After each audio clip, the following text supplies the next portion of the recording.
যখন ইরানের মানচিত্রে লাল কালিতে টার্গেট মার্ক করছেন ডোনাল্ড ট্রাম্প, ঠিক তখনই রিয়াদ থেকে উড়ে এলো এক মরুঝড়।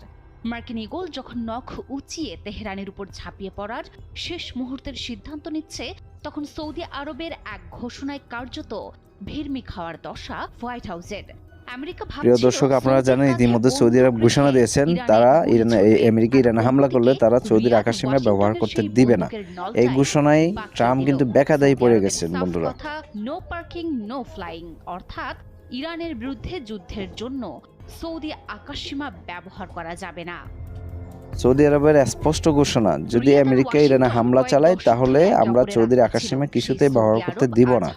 এবং সৌদি এটাও বলেছে যে ইরানে হামলা চালালে সেটা আমরা মেনে নিব না। বন্ধুরা, পরবর্তী ভিডিও দেখার জন্য আমরা এই চ্যানেলে সাবস্ক্রাইব করে পাশে থাকুন।